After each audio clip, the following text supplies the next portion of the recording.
예, 요거. 진행을 맡고요. 예, 예. 안녕하세요. 안녕하세요. 네, 시간이 돼서 이제 오늘 아카데미 시작하겠습니다. 네, 저는 그 공공의료 성남시민행동 정인열 사무처장이고요. 오늘 진행을 맡았습니다.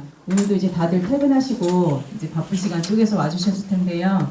예, 그 먼 길 함께 해주신 우리 저희 회원분들 그리고 또 시민분들도 감사드립니다. 오늘 이제 저희가 기획한 올해 사업 중에 이제 공공의료 아카데미 이제 마지막 강의예요. 4강 제목이 일본 민의련에서 미리 본 성남 공공의료의 미래. 그 강사님께서는 저희 성남시 의료원 그 건립할 때부터 굉장히 이제 설계부터 이렇게 많이 검토도 많이 해주시고 굉장히 그 공공의료 최고 권위자시거든요. 그래서 오늘 굉장히 강의 내용이 정말 기대가 많이 돼요. 실제로 이제 저희 성남시 의료원과 우리 시민들이 접목할 수 있는 부분이 어떤 걸까 굉장히 구체적인 상을 많이 이제 들려주실 것 같고요. 그 먼저 그 백재중 선생님은 이제 신천연합병원 명예원장이시고요. 그리고 이제 저희 오늘 여는 인사 말씀 박재만 공공의료 성남시민행동 대표님께서 해주시겠습니다. 네, 거기 사실게요. 네. 너무 질까봐. 네. 그냥 해도 됐죠? 네네. 그냥 하죠. 그냥 하실래요? 네. 반갑습니다. 공공의료 성남시민행동 공동대표 맡고 있는 박재만입니다. 반갑습니다. 저희가 공공의료 아카데미가 올해 저희가 2015년부터 시작해가지고 해마다 해와서 올해가 한 14회차 정도 되지 않을까 이런 생각이 듭니다. 이번 주제가 그 성남시 의료원 어떤 방향으로 될 것인가에 대해서 4가지 주제가 있고 맨 마지막 주제는 우리 이제 일본 민의련을 통해서 본 공공의료 미래입니다. 아마 어떻게 보면 민의련을 통해서 우리가 좀 찾아보고자 한 주제는 공공병원의 시민 참여 이것이라고 생각합니다. 시민들이 주인이고 시민들이 필요로 하는 병원들을 우리가 직접 만들고 운영하는 그런 병원을 만들어가기를 희망합니다. 뭐 잠깐 소개를 좀 드리는 게 좋겠어요. 우리 공공의료 성남시민행동 정책 자문위원이세요. 뭐 아까 사회자분이 소개하셨지만 글쎄요, 이게 설립할 때 설립추진위원회에서 진료지원 분과장을 좀 맡으셨어요.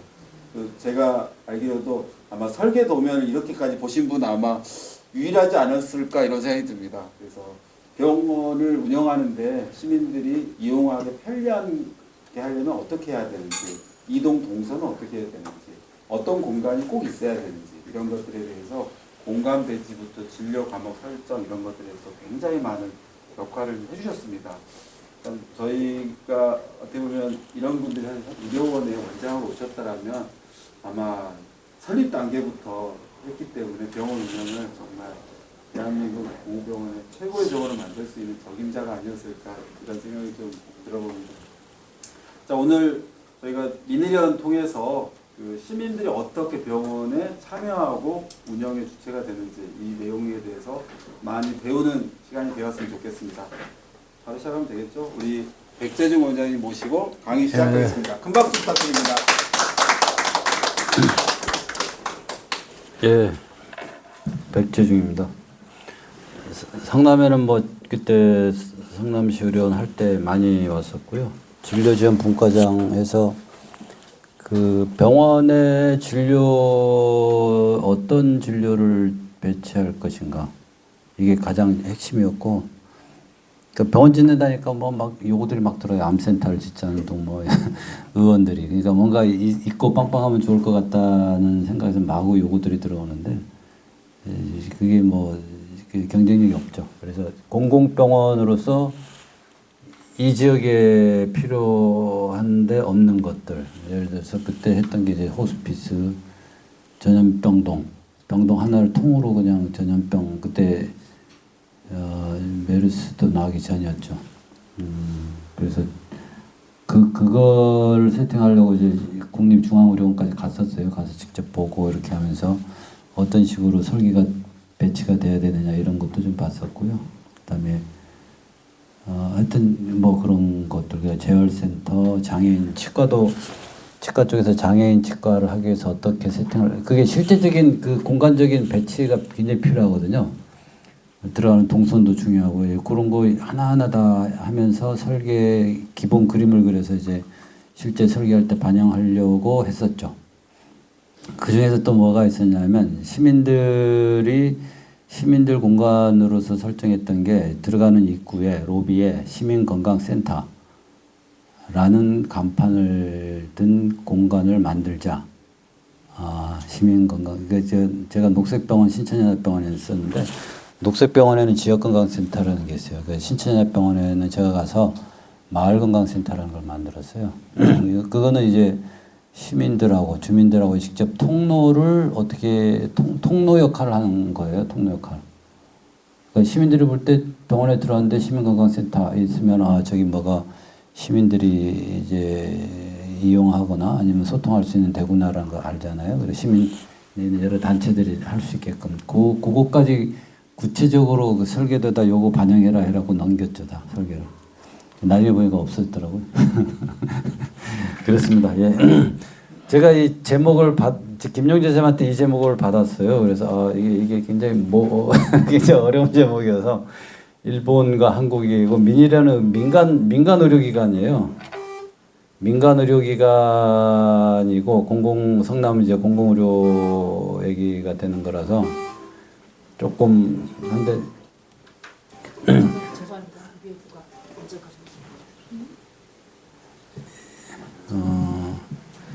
그래서 오늘 조금 정리를 어떤 식으로 할까 고민하다가 이제 중요한 건 공공병원 혁신의 과제인데 이 문제 하나하고 그다음에 공공의료라는 게 병원에만 국한된 거는 아니다. 지역 단위로 확대돼야 된다. 요거를 좀 설명하고요. 그다음에 돌봄 문제가 화두가 되기 때문에 돌봄에 대한 얘기를 좀 하고 그렇게 넘어가겠습니다.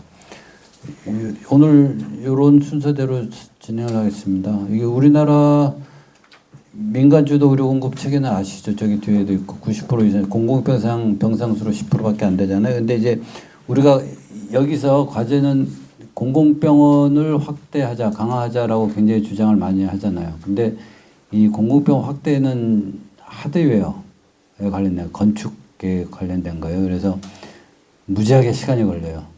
병원 하나 짓는 게 어마무시하게 성남시 의료원 짓는데도 뭐 10년 이상 걸리잖아요. 지금 같은 속도로 병원을 무지하게 열심히 짓는다고 해도 민간병원의 속도를 못 따라가요. 그러면 결국 계속 쪼그라들 수밖에 없는 상황이고, 그래서 우리가 한 가지 이 공공병원 확대 강화와 동시에 뭘 해야 되냐면 민간병원들에 대한 접근, 민간 의료기관의 공공성을 어떻게 확대할 것인가. 이것도 관심을 갖고 봐야 된단 말이에요. 동시에 두 트랙으로 민간 영역에 대해서 어떻게 할 것이냐의 문제도 봐야 됩니다. 제가 이제 여기 가서 공공병원에 대한 일반인들, 행정하는 분들, 학자들이 굉장히 부정적인 의견들이 심해요. 그래서 뭐 공공병원 짓자 그러면 너도 나도 반대하는 분위기가 워낙 세다 보니까 그런 얘기를 합니다. 지금 이 그래프를 보세요. 지금 현재 계속 노무현 정부 때 15%였단 말이에요. 30%로 올리는 게 공약이었습니다. 못했죠. 계속 떨어졌습니다. 이 추세로 앞으로 50년 후에 가면 어떻게 될 거냐. 공공병원이 5%, 3%, 1% 가면 도대체 이게 어떻게 될 거냐. 어떤 상황이 벌어질 거냐. 이 문제를 이제 제가 자주 얘기를 합니다. 요거 뭐 비교하는 건 그렇고, 이 일본 얘기를 좀 할 텐데, 일본은 이거 공공 병상 기준이죠. 일본이 27% 병상 기준입니다. 병원 수로 하면 한 20% 됩니다. 근데 이게 단순히 퍼센테이지로 하니까 뭐 2배 정도의 차이가 없네라고 하는데, 실제 가면 질적인 면에서 굉장한 차이가 납니다. 질적으로. 양적으로도 2배지만, 제가 경기도랑 같이 해서 7월에 일본에 갔어요. 공공병원 몇 군데를 봤는데 깜짝 놀랐어요. 공공병원, 우리 성남시 의료원, 수원 의료원 이런 게 대학병원보다 더 커요. 기능 자체도 그러고 대학병원 저리 가라요. 그런 게 27%인 거죠. 그리고 민간병원은 쪼만해요. 쪼만하니까 그냥 민간병원들은 그냥 소규모 중소병원으로 있는 거고 공공병원들이 대형병원으로 곳곳에 바뀌어서 핵심 역할을 합니다. 대학병원들보다 더 커요. 그러니까 이 27%가 이제 규모는 작은데 공공병원에 그거를 전체 병상 자체를 끌고 가고 있는 형국입니다. 경기도 의료는요, 지금 6개 있잖아요. 근데 보시면 일제강점기 때 수원, 이천, 안성, 한강 아래쪽에 있는 3개는 일제강점기 때 지은 거예요. 한 거의 90년, 100년 되죠. 그 다음에 북쪽에 있는 3개는 전쟁 후에 미군이 지은 거예요. 이게 다죠. 지자체로 봐서는. 그러니까 우리나라 경기도라는 광역지자체는 공공병원에 대해서 아무것도 한 게 없어요. 기초지자체에서 성남시가 의료원 하나 지었죠. 그 다음에 국립이 몇 개 있어요. 국립. 암센터, 국군수도병원, 안산 근로복지봉단, 일산병원, 분당 서울대병원도 이게 교육병원이죠. 그래서 이 국가에서 하는 거는 특수 목적을 가진 병원이에요. 특수 목적이 있어요. 암 진료를 한다, 교육병원이다, 군대병원이다, 근로복지 산재병원이다. 이런 특수 목적을 가진 병원들은 국가에서 운영하는데 일반 주민들을 위한 포괄적인 진료를 수행하는 지방의료원이죠. 지방정부가 지자체가 하나도 한 게 없어요. 거의 몇 년입니까? 한 60, 70, 80년 동안 단 하나도 안 지었어요. 노인병원 같은 거 지었다고 하는데 다 그 위탁받는 것도 있고 하여튼 이래저래 합니다. 이번에 최근에 이제 남양주 양주의료원에 의료돌봄 혁신형 공공병원 설립이라는 타이틀이 떴어요. 제가 여기 경기도의 동북부가 이게 취약하거든요. 거기 TF를 구성을 해서 제가 여기 들어가 있습니다. 그래서 저야 워낙 공공병원에 그거기 때문에 공공병원 만들자라고 계속 주장을 했죠. 근데 행정하는 쪽도 그러고 여기저기 계속 부정적인 얘기만 해요. 이거 꼭 해야 됩니까?부터 시작을 해서 그래서 하여튼 이래저래 우여곡절을 겪으면서 공공병원 설립으로 결론을 났고 그냥 공공병원 설립만 하면 안 돼. 잘 안 먹히거든요. 그래서 꼬리를 혁신형 공공병원이라는 꼬리표를 달았어요. 그래서 이게 우여곡절 통해 통과를 시키고 그러니까 혁신형은 뭐냐? 뭐가 혁신이냐? 모르죠. 아무도. 성남시 의료원이 굉장히 그 혁신형 모델을 만들 거라고 많은 사람들, 전국에 있는 사람들이 기대를 했어요. 사람들 만나보면 성남시 의료원이 뭔가 공공병원 새로운 모델을 만들기를 기대했는데 그게 어쨌거나 좌절이 되면서 오히려 더 부정적인 역할을 끼치지 않을 거 아니냐.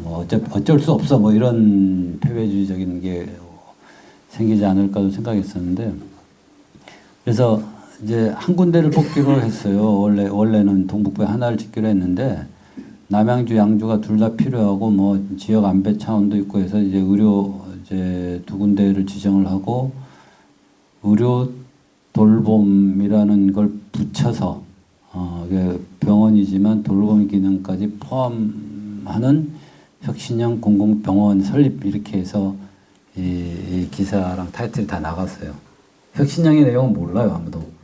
근데 어쨌거나 가시적으로 드러낼 때는 의료와 요즘 돌봄이 하도니까 돌봄을 붙여갖고 내서 이렇게 해서 했던 그럴듯하게 만들어낸다는 동작을 삼친다. 이거 또 한 10년 걸리겠죠. 어느 세월에. 또 예탄이 뭐니 또 막 말이 많아요. 그래서 동북부에 다 취약해요. 이제 동북부 취약하니까 거의 모든 지자체가 다 지원을 했고요. 이제 인구수나 여러 봐서는 남양주, 양주가 타당하고 나머지 동두천도 굉장히 적극적으로 해서 이제 여기서 떨어지니까 도천까지 와서 시위 비슷하게 하고 그랬거든요.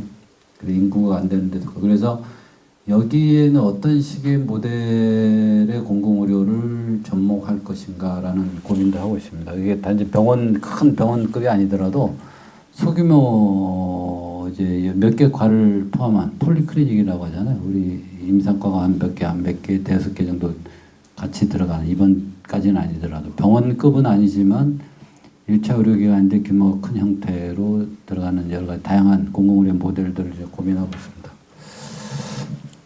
그래서 성남의료원에 대한 고민, 이제 기대를 많이 했던 분들이 많아요. 이렇게 얘기 들어보면. 그래서 이제 좀 그렇게 됐고요. 그래서 공공의료가 이제 지자체에서 공공의료라는 거는 지자체에 굉장히 중요한 업무임에도 불구하고 우리나라 지자체들은 손을 놓고 있어요. 보건정책.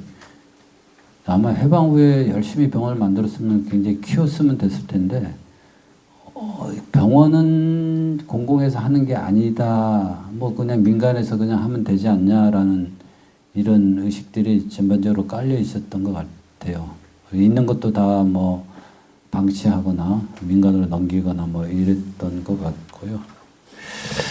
일본의 공공병원은 아까 20-30%대고요. 그러니까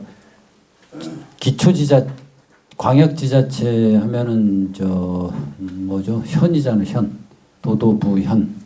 그 다음에 기초가 시정천 이럽니다.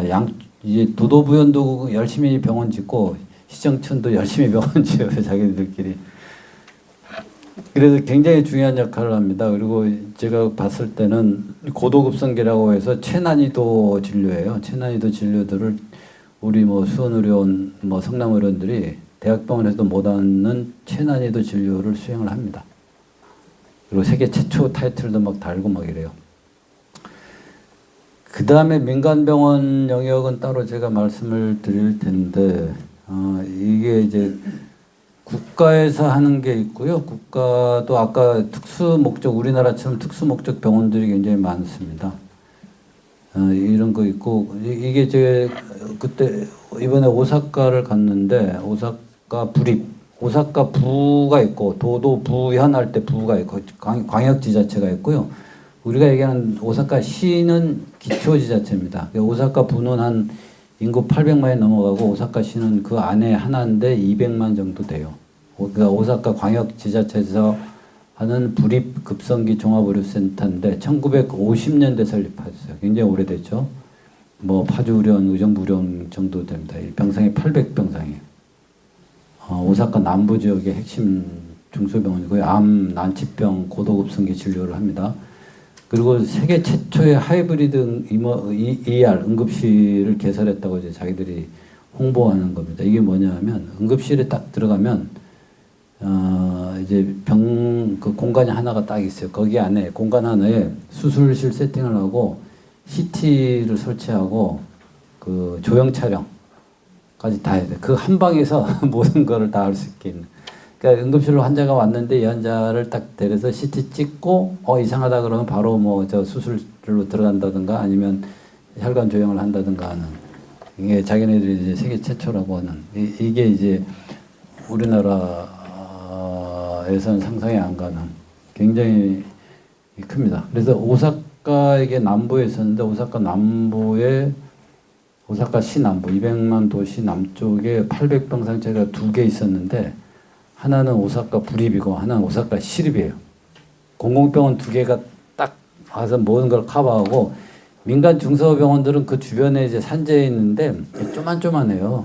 그러니까 병원 수나 병상 수로는 민간이 많은데 이 공공병원이 이 어떤 핵심적인 고도급성기 병원이라고 하거든요. 이걸 딱 차지하고 있습니다. 이 오사카만 그런 게 아니라 제가 고베도 갔는데 고베도 마찬가지예요. 건물은 허름해 보이지만 이게 굉장히 고풍스럽잖아요. 거기다 이제 여러 개 짓고 이렇게 합니다. 그 다음에 이제 일본에서 공적병원이라는 개념이 있습니다. 공적병원. 공적병원은 공공병원 플러스 뭐 민간인데 말 그대로 공적 성격이 강한. 거기 보면 공적병원으로 분류하는 게 지자체 병원이 있습니다. 지자체에서 운영하는 병원 수가 931개입니다. 931개. 우리나라 몇 개입니까? 우리나라는 한 10단위에서 놀잖아요. 그러니까 전국의 지자체의 병원 수가 931개입니다. 우리나라 적십자병원 몇 개입니까? 한 10개도 안 되죠. 있는 거 한 9개인가 7개, 이게 몇 개 없어지면서 한 7, 8개 남아있나요? 일본 적십자 90개입니다. 그리고 이 적십자 병원들이 우리나라는 그냥 뭐 진짜 근데 이 일본의 적십자 병원들은 굉장히 기술적으로도 이제 고난의 시술들 합니다. 재생회라는 게 있어요. 재생회. 재생회는 그 왕실, 로얄. 왕실에서 돈을 하사 기부금을 내서 왕실에서 하는 로얄자 붙는 게 한 79개, 80개 되고요. 홋카이도 사회사업회 이것도 별도로 이게 좀 공적인 성격이 강해서 이것도 이걸로 포함이 되고 그다음 후생년이라고 하는데 농협이 병원을 지어요. 농협이 이게 100개가 넘습니다. 그리고 굉장히 커요. 이 농협 병원들이. 그리고 농협이 왜 병원을 짓느냐? 옛날엔 농협의 조합원은 누굽니까? 농민들이잖아요. 이게 농민의 한 20년대 때 30년대 농촌에 의료진이 없어요. 의사가 없어요. 그러니까 어떻게 합니까? 농협에서 조합원들의 복지를 위해서 돈을 내서 병원을 만들고 의사를 초빙합니다. 그렇게 해서 시작을 한 게 농협병원이고 그게 100개고 무지무지하게 종합병원들이 크고 규모가 큽니다. 그러니까 이제 지자체 병원 말고도 민간 병원인데 거의 공적 기능하는 병원들이 굉장히 이제 돼 있어요. 의료 얘기하는 민일랜 병원은 여기 안 들어가요. 민일랜 병원 1000개 넘습니다. 민일랜인데. 그러니까 여기에다가 민일랜 병원에다가 의료생협도 여기 안 들어가요. 공익적이긴 하지만 여기 공적 병원이라는 거는 법률적으로 정해져 있는 아주 그냥 거의 공공병원에 준하는 병원으로 대우를 받는 데고요. 우리가 얘기하는 일본의 민일랜 병원, 의료생협병원들은 그냥 민간 병원입니다. 민간 병원인데 공익적 성격이 강한 병원으로 분류가 됩니다.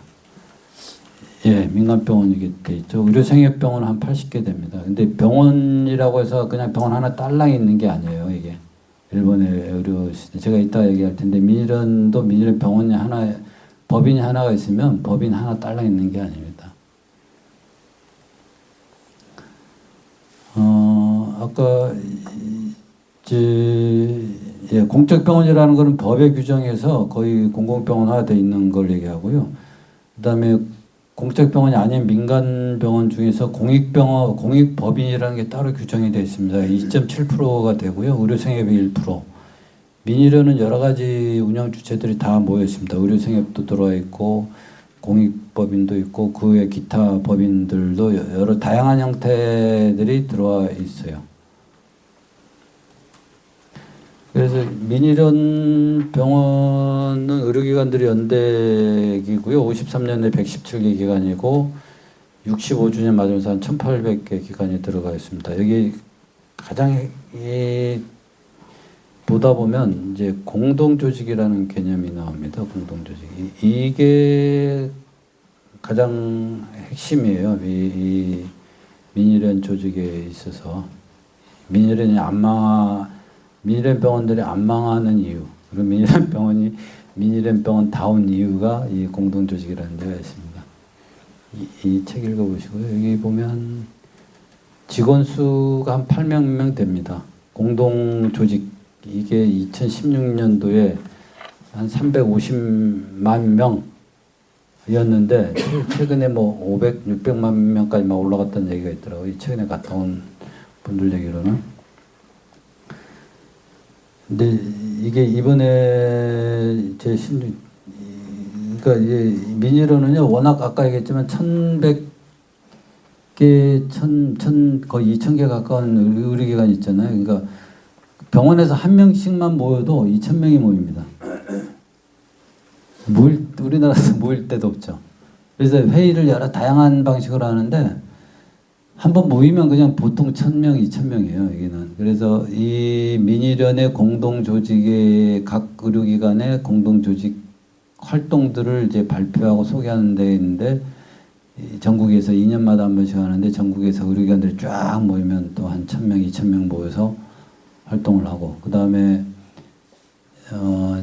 학술대 같은 게 있어요. 학술대 뭐 빌려서 하는데 그 모이면 한 2000명. 제가 그 학술대에 한번 갔었고 그 다음에 잼볼이라고 해서 청년들이 준비하고 청년들이 모여서 그러니까 의료기관에 입사한 지 한 2년 3년 정도 되는 아주 젊은 못 모르고 들어오는 친구 뭐 알고서 들어오는 친구는 거의 없겠죠. 그냥 취직하려고 들어오다 보니까 여기 들어왔는데 들어와서 보니까 뭐 좀 이상해. 뭐지? 뭐 이러고 고민하는 한 2, 3년 차 된 애들을 한 쫙 모아서 잼볼이라는 걸 합니다. 다양하게. 그리고 이걸 준비를 젊은 친구들이 해요. 자체적으로. 돌아가면서 전국에 돌아가면서 하는데 2년마다 하는데 여기 또 한 1,000명쯤 모여서 합니다. 제가 여기 한번 갔었고요. 하여튼 그리고 간호 요양 돌봄 요 모임이 또 있는데 이것도 한 2,000명 되고. 그러니까 전국 단위 모임을 한 2년마다 하고요. 그다음에 지역 단위는 서로 엇갈려 갖고 예를 들어 오사카면 오사카 지역 무슨 뭐 학술 연대 모임을 한 격년제로 이렇게 합니다. 공동조직이라는 게 뭐냐? 공동조직이라고 하면 이제 우리 협동조합 아시죠? 의료사협이나 협동조합이면 조합원들 있지 않습니까?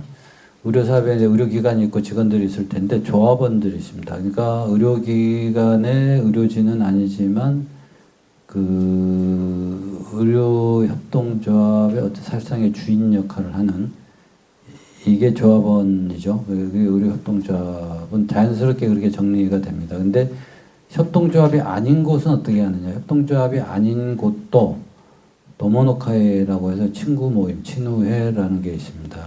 이게 의료기관 직원은 아닌데 일단 막연한 환자 뭐 그냥 환자 이용자 이것도 아니죠. 구체적으로 그 병원의 의료기관에 소속감이 있고 경제적인 지원도 하고 같은 활동도 하는 조직이 있습니다. 협동조합이 아닌데. 그러니까 의료기관을 둘러싼 주민 조직 이거를 처음에는 이 민주노총 기반 조직이라고 하다가 이게 공동 조직이라는 걸로 이 용어를 통일을 합니다. 그래서 공동 조직이죠. 공동 조직이 주민 참여, 시민 참여의 가장 핵심적인 포인트는 바로 이 공동 조직에 있습니다. 이 공동 조직이 민주노총 전체 전국적으로 한 4,500만 명 된다는 거죠. 그러니까 이 4,500만 명이 같이 움직이면 이 어마무시한 규모의 어떤 파워가 생길 수 있습니다. 여기 보십시오. 저 위에 3층까지 해서 이제 공동조직 하려고 모인 연세 많은 분들부터 포함해서 분들이 한 공동조직 전국 대회입니다. 그리고 각 자기네들이 기관에서 했던 그러니까 의료기관의 활동도 있지만 공동조직들이 자기 활동들을 해요. 뭐 무슨 돌봄 사업도 하고 뭐 반액 카페 모임하면서 우리가 여기서 이제 이 공동조직 이름으로 반액 무슨 뭐 모임을 했다 이런 걸 와서 발표하고 그다음에 뭐 어린이 식당 일본에서 어린이들이 굶고 있어서 어린이 식당 운영하고 뭐 이런 걸 많이 하거든요. 그런 거를 와서 어떻게 했다라는 걸 발표하고 그러면 이제 전국에서 모였기 때문에 이분들이 와서 다른 기관에서 하는 걸 열심히 공부해서 자기네 돌아가서 자기네 팀에 적용하기도 하고 뭐 이렇게 합니다. 그래서 공동조직은 그냥 이름만 걸어놓은 게 아니고요. 이게 반회라고 있습니다. 반회, 반모임. 그러니까 제가 갔던 오사카 니시오도 병원이라고 제가 많이 몇 번 갔습니다. 니시오 병원에. 그냥 여기는 의료생협이 아니고요. 공익법인인데 이 도모노카이 멤버가 몇만 명, 3만 명, 4만 명쯤 됩니다. 3만 명, 4만 명이 그냥 이름만 달아놓은 게 아니라 이 무슨 꼭 이렇게 조직화돼서 세포 조직처럼 반회라는 걸 맨 아래 가장 기본적인 반회 모임을 합니다. 이 반회 모임은 굉장히 유명해서 뭐 국제 학술대회도 막 소개되고 막 이래요. 그래서 다른 나라에서 유럽에서나 선진국에서 이걸 막 분석하고 뭐 이럽니다. 연구하고 막 이래요. 그러니까 반회란 그냥 몇 사람이 모여서 건강 체크도 하고 서로 가르쳐 주기도 하고 자체적으로 할 수 있는 간단한 검사들을 하기도 하고 건강 수첩이라는 걸 해서 거기에 기록도 하고 한두 달에 뭐 모임도 하고 뭐 이런 식으로 운영이 되죠. 이게 하나 요거는 지금 사례입니다. 사례. 뭐 다 운영하는 방식은 다르겠죠. 그래서 반활동 보고서를 제출하면 또 얼마씩 주기도 하고, 그리고 뭐 그 반에 소속된 아니면 뭐 옆반이든지 같이 해서 거동을 못하는 이제 아니면 독거 굉장히 많잖아요. 독거 하시는 분, 독거 어르신들 찾아서 문제가 없는지 살피고 뭐 건강 체크도 해주고 하는 이런 역할을 반의 모임이 합니다. 이게 가장 그 공동조직에서도 핵심 역할입니다. 오사카의 민일에 19개의 법인이 있어요. 공동조직이 19개가 있고요. 뭐 그 공동조직의 사무직 근무자들이 또 있죠.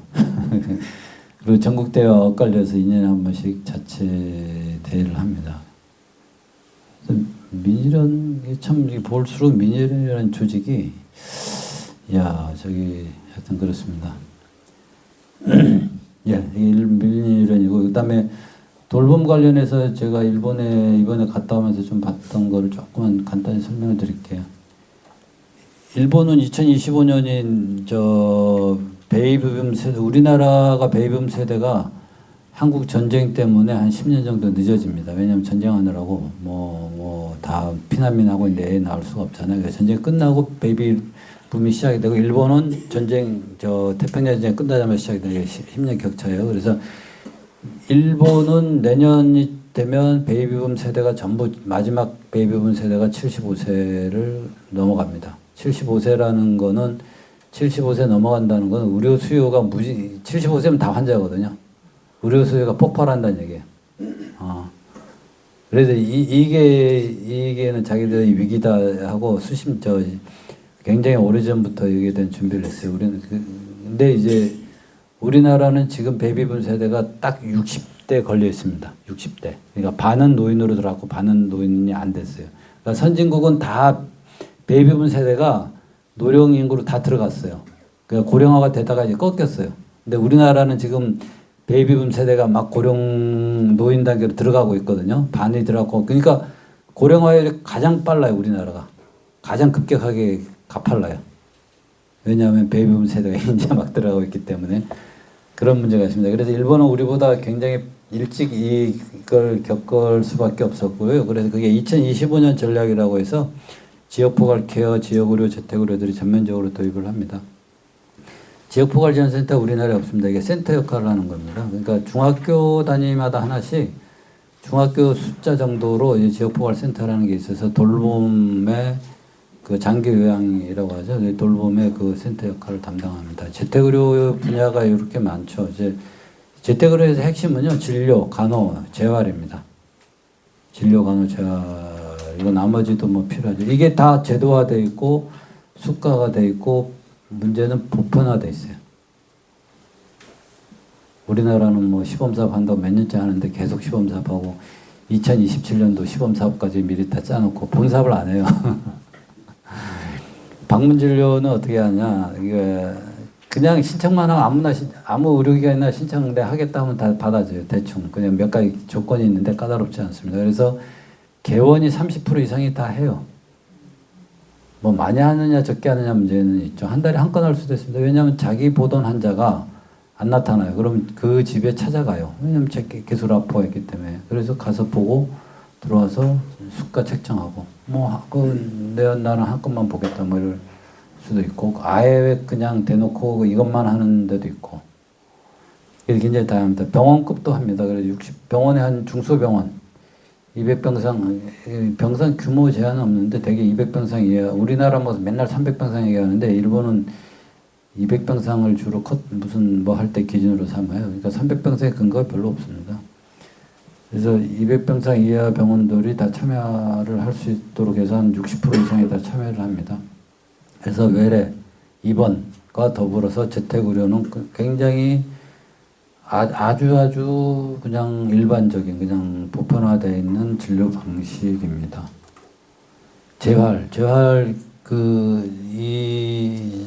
볼 때도 재활이 굉장히 중요한데요. 그러니까 고령 환자분들이 병원에 입원해서 일주일만 누워 있으면 못 걷거든요.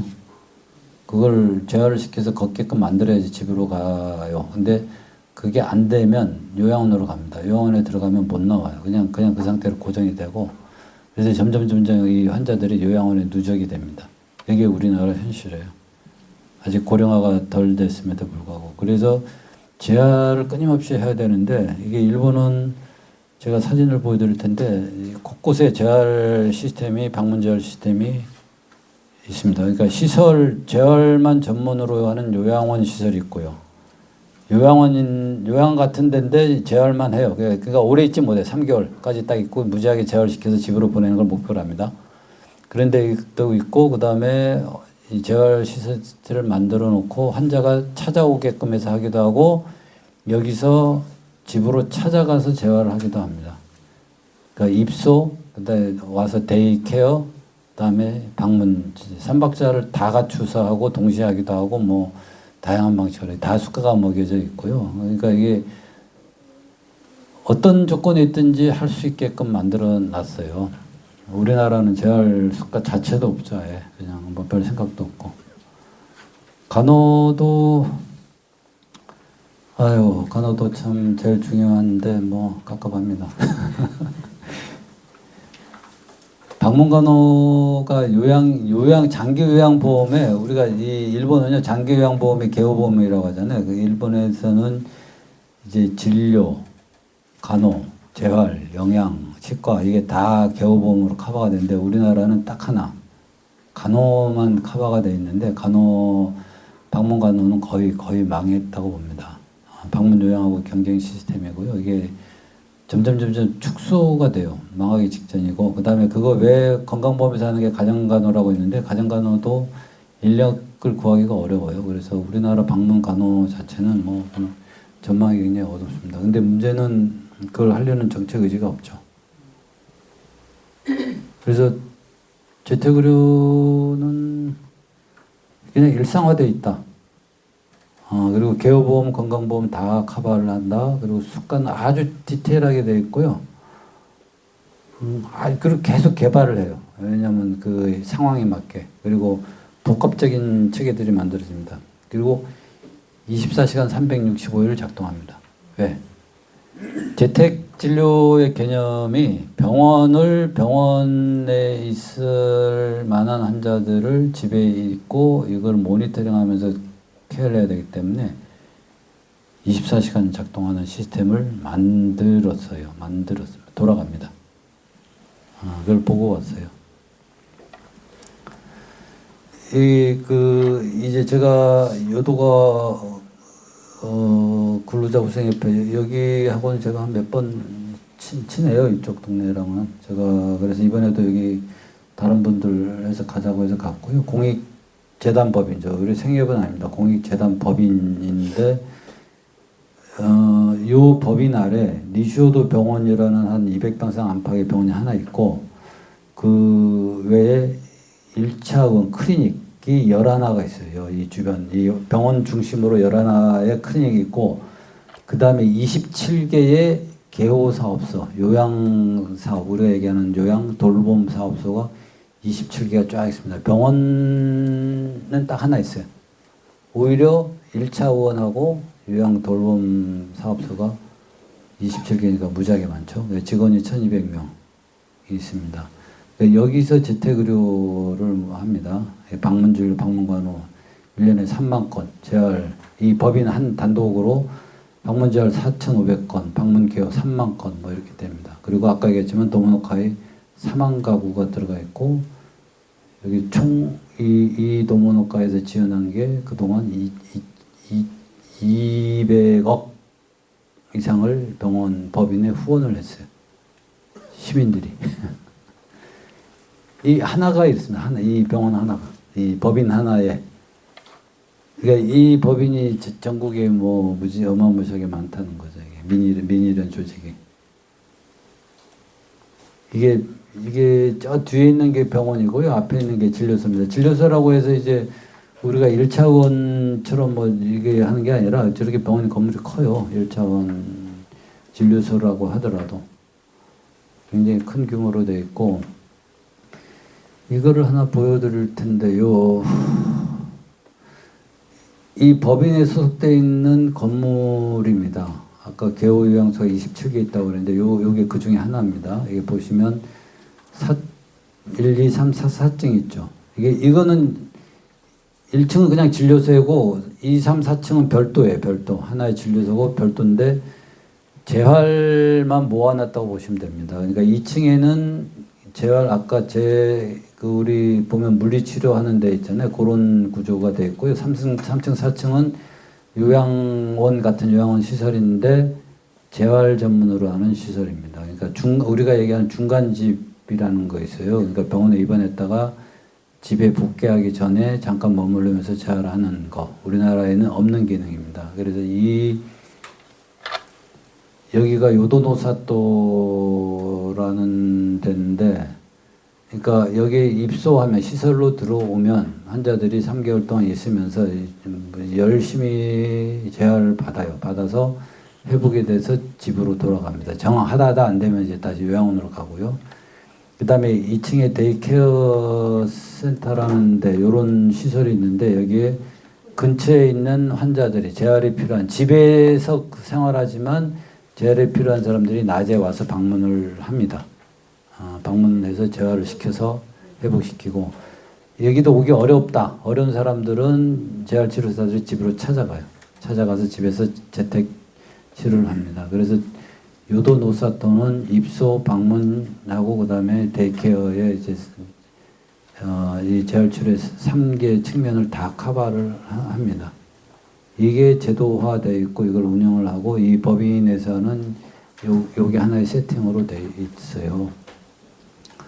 우리나라는 제도적으로 이런 게 안 돼 있고요. 불가능한 상태입니다.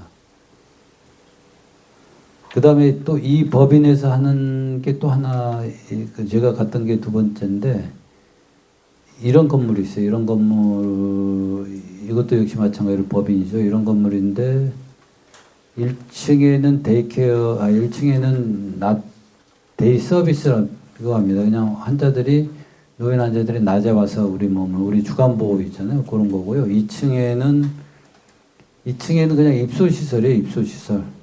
여기 사진 보시면 가운데가 이게 침대에 누워있는 침대채로 목욕을 할 수 있는 장치입니다. 침대에 누워서 딱 단추 누르면 쫙 들어가서 나오게끔 돼 있어요. 2층에는 단기 요양에 들어갔어요. 단기 요양. 단기간 들어가서 지낼 수 있게 돼 있는 곳. 그 다음에 3층에는 이제 방문 간호사, 방문 요양이 다 포함됐죠. 방문 간호사 한 10명쯤 돼요, 10명. 그러니까 한 달에 아마 1000건 이상 무지막지하고, 이 사람들, 우리나라는 다 자동차 몰고 다니면 여기는 워낙 인원수가 방문이 워낙 활발하다 보니까 다 차량을 대절 못하고 자전거 타고 갑니다, 오른쪽에. 자전거에다 뒤에 트렁크 있어 거기다 놓고 가는 거고요. 그래서 이 건물 라꾸라꾸 센터라는 겁니다. 라꾸라꾸 센터는 아까 거기랑 조금 또 다른 형태의 복합 시설이죠. 그러니까 여러 가지 기능이 한 건물에 모여 있는 방식이에요. 한 건물에 복합 돌봄과 의료와 요양이 한 건물에 들어가 있는 방식이에요. 이게 일본에서 굉장히 보편화되어 있어요. 이게 나가노라는 데를 갔었는데, 나가노 의료생협도 마찬가지로 의료생협이 있으면 의료생협이 있고 의료기관이 있고, 되게 일본 의료생협은요 오래돼 갖고 병원 하나씩 다 있어요. 중소병원 하나 있고 1차 의원 클리닉이 몇 개 쫙 있고, 그 다음에 아까 요양시설이 쫙 있습니다. 이거가 그 중에 하나입니다. 여기도 아까는 복합시설이에요. 1층에 이렇게 재활시설이 있고요. 2층에 가면 이제 요양시설이 있고, 3층은 조금 더 신체적 기능이 있는 분들이 와서 있는 어떤 돌봄센터 같은 데입니다. 그래서 이 민일련의 굉장히 특징 하나는 아까 얘기했지만 주민 조직이 탄탄하다는 거. 주민 조직이 굉장히 탄탄하죠. 그래서 이 공동조직이라고 하는 게 민일련의 어떤 핵심이고 뿌리고, 이게 있기 때문에 이게 흔들리지 않고 갈 수 있다. 이 친구들 만나면요, 그냥 우리는 안 망해. 왜 그러니까 우리는 공동주택에 있어서 이 사람들이 망할 때 되면 돈 대줄 거야. 그리고 굉장히 열심히 합니다. 그리고 진료소 같은 데들은 이제 굉장히 나이 드신 이제 올해 핵심 멤버들 있잖아요. 아주 초창기 멤버들 뭐 60, 70된 분들이 진료소를 맡아서 하나씩 다 맡아서 하시기도 하고, 그러니까 그분들 굉장히 책임감 있는 분들이잖아요. 그분들이 이제 꾸려갑니다. 거기에 젊은 사람들이 결합하고, 오히려 병원장들은 굉장히 한 50대, 40대 젊은 친구들이고, 이제 좀 일선에서 물러나신 나이 한 60, 70인 분들은 진료소에 나가서 현장에서 하고 방문 진료하고 이런 구조가 굉장히 체계적으로 돼 있어요. 이건 일본의 뭐 주거 시스템이고요. 이건 뭐 제가 설명할 건 아니고, 우리나라 고령화만 조금 비교를 하고요. 우리나라가 이제 내년이면 1천만 명이에요. 내년이면 20%가 넘죠. 딱 5천만 인구 중에 1천만 명이 노인입니다. 그리고 베이비붐 세대가 현재 60대 진입했고, 베이비붐 세대가 75세 이상으로 진입하는 게 2030년이 됩니다. 5, 6년 후에. 그리고 85세 이상이 100만 명이 되고, 독거가 제가 이제 외래에서 진료하다 보면 독거 어르신들 무지 많아요. 보편적인 현상이에요. 그러니까 제 환자 중에 100세 넘는데 혼자 사는 분들이 2분 계세요. 100세 이상인데. 그거 보면 90세는 그냥 뭐 그러려니 하고, 80대는 얘 젊으시군요.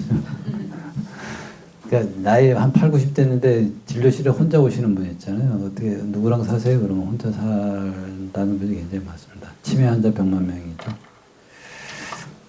우리나라 노인들의 제일 비극이 뭐냐면요, 이제 안타까운 게 노인 빈곤율, 노인 자살률. 노인 한 80, 70대 후반 들어가면 모든 노인이 다 환자예요, 환자. 약을 안 먹는 사람이 거의 없습니다. 100%. 예. 그러니까 이제 돌봄이 필요하고 의료가 필요하죠. 근데 이제 조건은 노인 빈곤, 노인 자살. 자살의 이유는 뭐 빈곤, 외로움, 질병 뭐 이런 것들이 복합적으로 작용하는 것 같고요. 그래서 고령화가 될수록 의료가 이게 맞춰져서 대응을 해야 되는데, 우리나라 의료는 버벅거립니다. 정책적으로도 그렇고 의료계 내에서도 별 관심이 없어요. 사회련 기관들만 아득바득하고 있지. 노인 빈곤율 저 끝에 가 있습니다. 노인 자살률 저 끝에 가 있습니다. 그래서 이제 우리나라의 노인 고령화가 굉장히 급속도로 진행되는 반면에 그 준비가 부족하다 보니, 그리고 재활, 아까 방문 재활이나 재활이 도입이 전면 안 되고 재택의료가 지지부진하다 보니 환자들이 어디로 가느냐, 다 시설로 들어갑니다. 요양원으로. 그래서 노인시설이라고 할 수 있는 게 요양병원이 있죠. 요양병원하고 요양원이 있습니다. 지금 현재 우리나라 요양병원에 27만 명 있습니다. 요양원에 21만 명 있습니다. 한 50만이 들어가 있습니다. 50만. 전 인구의 1%가 요양원에 있어요. 근데 이게 어느 정도 수준이냐? 고령화가 우리보다 더 된 일본에 비해서 인구 대비로 따지는 거죠. 인구 대비 2배. 인구, 예를 들어 뭐 1000명당, 뭐 10,000명당 몇 명이 시설에 가 있느냐를 따졌을 때 우리나라가 일본의 2배입니다. 근데 우리나라가 더 고령화가 더 급속도로 되면 진짜 지옥이죠. 지옥입니다. 근데 이제 이 요양시설도 시설화도 이게 질이 있어요, 질이.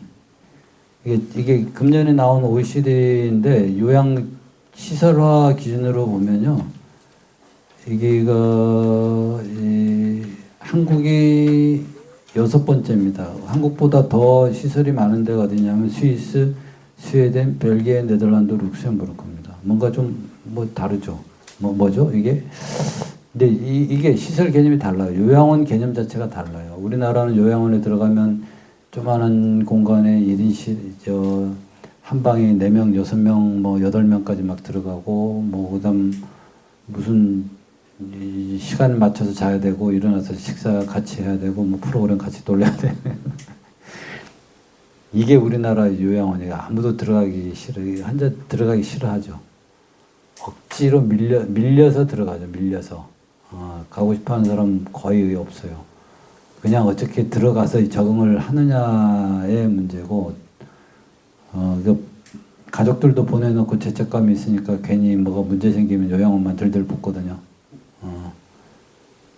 근데 스위스, 스웨덴, 벨기에, 스웨덴, 북유럽, 그 복지가 잘 돼 있는 북유럽, 이게 요양원 개념이 달라요. 이 동네는 요양원이 1인실입니다, 되게. 1인실이고 굉장히 자유로워요. 그리고 공간도 이제 산책할 수 있는 데도 있고, 자기가 요리를 해 먹을 수 있는 데도 있고, 자기 방 세팅을, 자기 살던 세팅을 그대로 옮겨서 들어갑니다. 그리고 거기에다가 각종 지원 시스템이 붙잖아요. 그러니까 여기는 가고 싶은데요, 가고 싶은데. 나는 저기 들어가고 싶어. 가고 싶은 데가 유럽의 요양원이고요. 우리나라는 가기 싫은데 억지로 떠밀려서 들어가는 데가 요양원입니다. 다르죠. 그리고 오른쪽에 보시면요. 같은 금년 데이터입니다. OECD 데이터인데 그 요양 돌봄 종사자 수입니다. 종사자 수.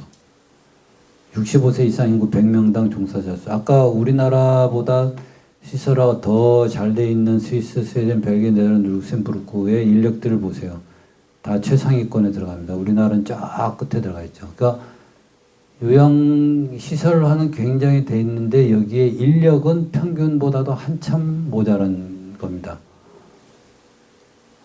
이거 굉장히 그 요양 돌봄 노동자들의 노동 강도가 무지하게 센 거죠. 그러니까 제대로 케어를 할 수가 없습니다. 제대로 돌봄이 이루어질 수 없는 구조적인 인력 구조를 갖고 있습니다. 그러니까 이제 돌봄하시는 분들도 힘들고 환자도 제대로 케어가 안 되고 그걸 보고 있는 가족들은 와서 보면 속 터지죠. 들어왔더니 전에는 걸었는데 왔더니 못 걷는다부터 시작을 해서 그걸 모든 거를 요양원에다 퍼붓습니다. 요양원도 괴롭고 요양 노동자도 괴롭고 가족도 환자 다 실패한 상황이고 근데 문제는 이거를 재택에서 해결할 방법이 없으니 이 구조가 계속 더 악화되고 있는 계속 쌓여나가고 있는 거예요. 제가 시흥에 왔을 때 처음에 조사했을 때 시흥에 인구 한 50만인데 요양원이 100개 있었거든요. 그래서 3년 지나서 다시 조사했더니 130개가 됐어요. 3년 동안 30개가 늘었어요.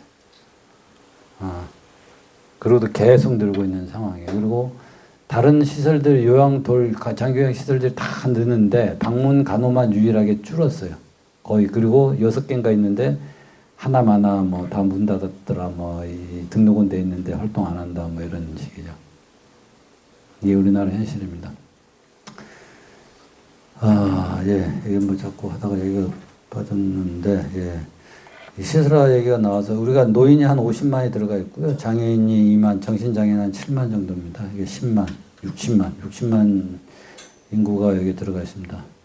우리나라 교도소가 몇 명이 있는지 아십니까? 교도소에. 교도소는 한 5만 명 있습니다. 5만 명. 교도소에 있는 인구보다 더 많은 사람이 특히 정신장애인들이 있죠. 그래서 우리나라 재택의료는요, 장기 요양보험에서 빠져 있습니다. 간호만 있는데 간호 유명무실하고요. 이것저것 뭐 한다고 하는데 시범사업만 열심히 합니다. 본사업. 2027년까지 뭐 시범사업 한다는 계획만 잡혀 있고 그 다음에 본사업에 대한 계획이 전혀 없어요. 현 정부 들어서는 현 정부는 뭐 아무 생각이 없죠. 현 정부는 진짜 무슨 이런 구체적인 생각할 정도로 디테일하지 않습니다. 그 다음에 방문제할, 구강위생, 방문영양 시범사업도 없습니다. 그래서 장기 전망이 어둡고 정책 의지도 없고 컨트롤 타워가 없어요. 전체적으로 이거 다 총괄하는 데도 없고 지방정부가 나서서 해야 되는데 지방정부는 권한도 없고 돈도 없습니다.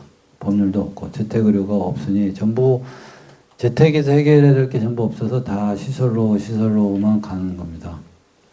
보호자들도 어쩔 수 없이 보내고 환자들도 상황을 파악해서 어쩔 수 없이 들어가서 적응하려고 노력을 하고 하죠. 그러니까 만족해 하는 것처럼 보여야 되고 자식들한테 그렇습니다. 이게 우리나라 현실이고요. 그래서 이게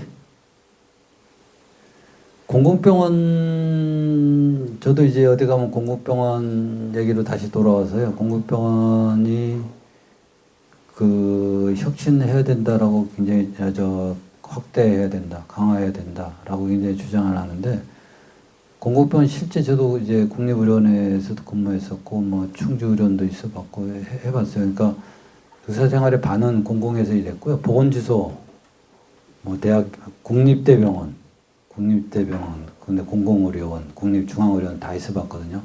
거기 있다가 그 다음에 녹색병원, 신천연합병원 있어요. 그냥 민간 있어봤는데, 공공병원이 문제가 굉장히 많아요. 굉장히 문제가 많고, 효율적이지가 않고요. 효율적인 건 둘째치고 너무 효율만 따져서 문제지만 굉장히 이게 세금으로 운영하는 데이기 때문에 공적인 통제는 필요합니다.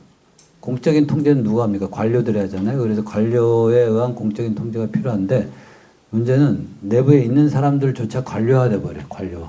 그 통제에 맞춰서 관료화돼 버립니다. 그리고 굉장히 비효율이 극대화돼 있고, 그게 누적이 돼 있어요.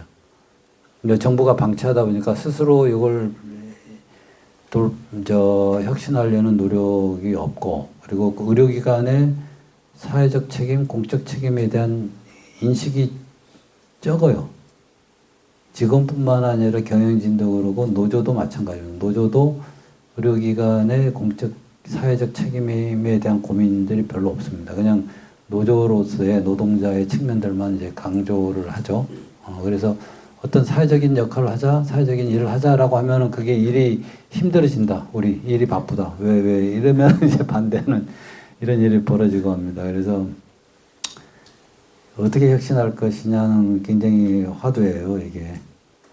굉장히 치열한 고민이 필요합니다. 내부적으로, 그러니까 자생적으로. 그러니까 경영진도 필요하고, 노조도 필요하고, 일반 직원들도 이걸 해야 되는데, 이게 얼마나 되고 있느냐. 별로 없어요. 별로 없고. 그렇다면 이 공공병을 통제하고 있는 정부나 지자체가 이걸 제대로 역할을 하느냐. 지자체도 별 관심이 없죠. 그냥 이제 관심 가진 게 누굽니까? 홍준표죠. 관심 갖고 막 문 닫아버렸잖아요. 이게 아니다고. 관심 가지면 문을 닫는 거고, 그래서 관심 갖기 싫은 거예요. 왜냐하면 차라리 홍준표처럼 막 나서서 뭐 없애면 저걸 굉장히 사회적인 문제가 되고 되는 걸 알기 때문에 이제는 그러지도 않아요. 그렇다고 뭐 하려고도 안 해요. 그냥 손 놓고 있습니다. 그냥 자기 아는 사람 원장으로 앉혀놓고 그냥 돌아가기만 하죠. 그러니까 뭔가 내부 지자체장이 혁신하려고 하는 의지도 없습니다. 방치된 대로 계속 가는 거죠. 내부 직원들도 그냥 고인물이 돼버렸어요. 이걸 어떻게 할 거냐. 그래서 저는 이제 성남시 의료원 할 때도 이런 문제를 이제 문제의식이 있었죠. 그래서 이거 핵심은 시민들이 껴야 된다. 시민들이 껴서 직원들도 좀 독촉을 하고 경영진도 좀 푸시를 하고 이 관료들도 좀 해서 끌고 가는 역할을 시민들이 맡아야 된다라고 생각을 했어요. 아니면은 답이 없다. 누가 하겠느냐 지금 상황에서. 그래서 가장 핵심은 시민들이다. 시민들 어떻게 할 거냐죠. 그래서 지금 성남시의료원의 시민위원회라는 게 있잖아요. 그러니까 지금 성남시의료원 시민위원회처럼 그나마 이제 병원 자체는 어쩌지 막 이상하게 가지만 시민위원회의 운영이 성남시의료원만큼 되는 데가 없습니다. 그때 김영주 선생님 얘기하는 거 쭉 들어봤는데 한 달에 한 번씩 모이면서 뭐 여러 가지 얘기하고 하는 게 없어요. 그래서 이 공공병원마다 이런 게 있습니다. 시민위원회, 시민자문위원회, 시민참여위원회 두 개끔 돼 있거든요. 그거 어떻게 하느냐? 이 지역에 있는 유지 몇 사람 임명해요 병원장이. 그래서 뭐 3월에 모여서 회의를 합치고 모여서 덕담하고 밥 먹고 끝. 그다음에 가을에 모여서 덕담하고 밥 먹고 끝. 뭐 아무것도 아니죠. 그러다 경영 정보를 주는 것도 아니고 뭐 현안을 논의하는 것도 아닙니다. 그래서 이런 식의 어떤 기존의 방식으로는 아무것도 아니고 새로운 방식, 그러니까 시민위원회 자체가 뭔가 탈바꿈을 해야 된다라는 거죠. 그래서 시민위원회가 시민 참여의 중요한 통로가 되고 견제를 하고 견인을 하고 공공병원 홍보도 하고 추동하는 역할을 끌고 가야 된다라는 거거든요. 이 그림이 제가 처음에 그 성남시 의료원의 진료분과위원장 하면서 이제 그림을 그렸던 거예요. 시민 참여를 어떻게 제도화하고 시스템화하게 할 것이냐.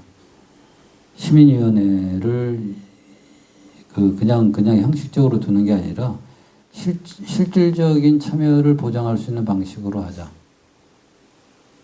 그래서 뭐 어떤 경영 정보도 보고 토론도 같이 하고 그리고 위원회 중에서 시민들이 참여할 수 있는 위원회 곳곳에 들어가고 그리고 의료진 중에서 문제 있는 의료인들한테 지적하는 역할을 시민들이 해줄 수도 있고 그 다음에 아까 얘기했지만 시민건강센터라는 게 있지 않습니까? 시민건강센터가 이제 물리적 공간으로서 로비에다가 만들어서 이제 하는 거.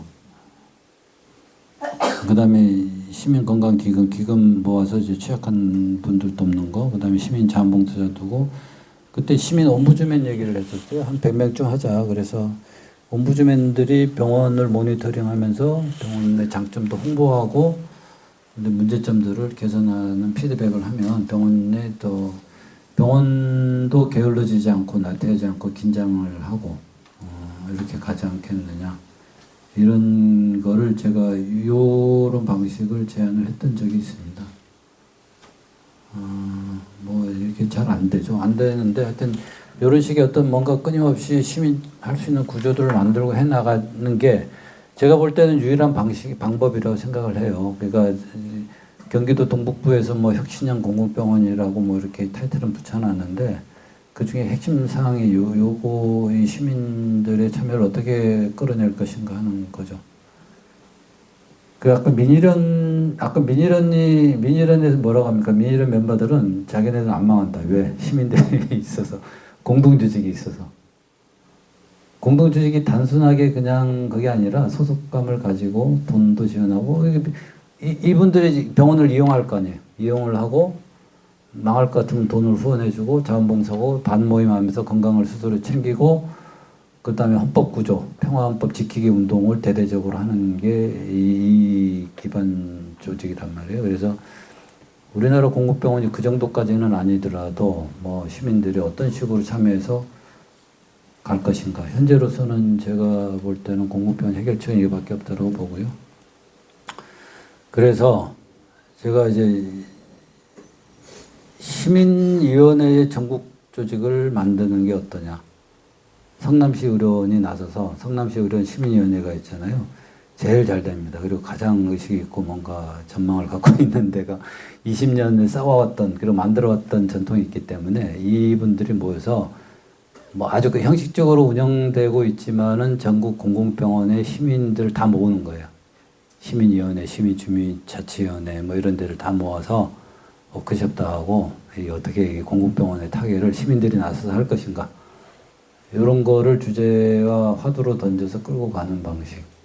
이런 시민들이 나서서 기존의 공공병원들을 혁신하는 게 잘 돼야 이제 새롭게 공공병원을 만들려고 하는 이 운동들도 활성화되고 이래야 정부나 지자체가 긴장을 갖고서 이런 부분을 다 하지 않을까라는 생각이 듭니다. 그리고 한번 좀 해볼 필요가 있지 않을까 싶어요. 근데 대부분 다 있거든요. 그래서 쫙 연락해서 한번 모여서 이제 이런 시민들이 나서서 공공병원 지킬 수가 있죠. 만약에 이런 연대 조직이 있었다 그러면 홍준표가 진주의료원 망가뜨릴 때 나서서 시민들의 이름으로 이제 지키기 운동을 할 수가 있었다고 봅니다. 그 다음에 민의련은요, 민의련 전국 일본 민의련은 공공병원은 아닙니다. 공공병원이 일부 들어가 있긴 하는데 핵심은 민간 의료기관이고 공익 의료기관입니다. 오히려 공익 의료기관, 민간 의료기관이 혁신적인 거는 더 잘해요. 그게 뭐 쉽죠. 뭘 하나 하는데 이제 제도적인 걸림돌이 약하기 때문에 뭘 하더라도 훨씬 빨리 신속하게 진행을 할 수가 있습니다. 그래서 아까도 얘기했지만 공공병원은 이제 짓는데도 시간이 오래 걸리고 지지부진하기도 하고 이 10%를요.